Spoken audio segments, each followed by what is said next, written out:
The Republic of France is in a state of emergency as Emmanuel Macron has ordered his officials to go through a whole list of cases of illegal migrants who could be radicalized to start deportations immediately. The Interior Minister in France has ordered everybody in the department to go through a number of cases, and it's quite actually fascinating because of everything that's happened over the last few days and the attack on a school teacher in France, but of course the threats that continue and what happened yesterday in Brussels. The French seem to be taking it more seriously than us, for example. And in this video, I'm going to also talk about the difference between France and the UK, or the other EU member states who are also members of ECHR, but they can do things differently.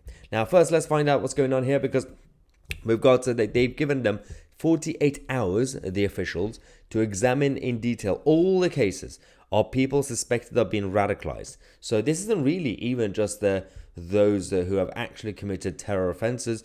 These are those who have broken the law by backing the enemy, essentially. Macron wants his government to be absolutely robust against those who are promoting hate and obviously terrorist ideologies, the Islamist ideologies and everything else.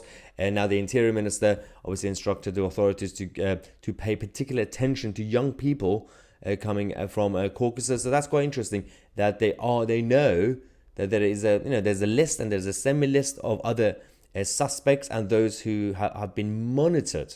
Now, in a very normal, sane country, democratic country, you still have good security services, intelligence community that could actually monitor those suspects. So we also have a list in this country.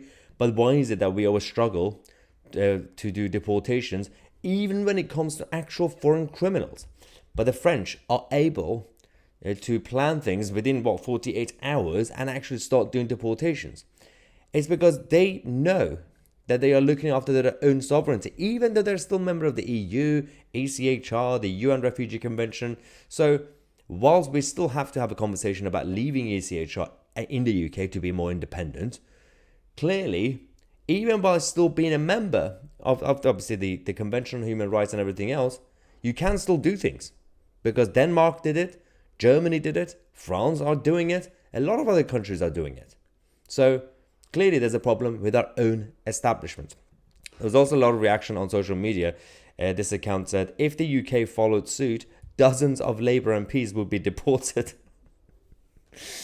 It's sad, but I can think of about 3 or 4 Labour MPs who could be in the category of radicalised. Absolutely. I can't name things for legal reasons. Adam Brooks from GB News said, Alexa, why has France just ordered 10,000 dinghies?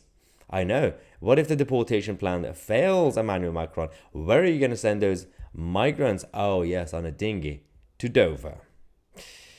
Great to hear this. The UK must do the same. But again, this has been a failure of both government and the whole of the establishment, because again, there has to be a conversation about what is going on in this country when it comes to the left-wing activist lawyers being able to use mechanism against us. They obviously use the ECHR elements to stop us, but they also have the so-called left-wing activist lawyers in Denmark, in France, in Netherlands, but they are still able to do it. So it's all about clearly changing the legislations that we have. And I know that Priti Patel and Sola Braverman, every single day, they keep coming and changing legislations. But if this government can't handle this, then they need to leave government and they need to make way for new people to come in and sort out the problem. Let me know what you think.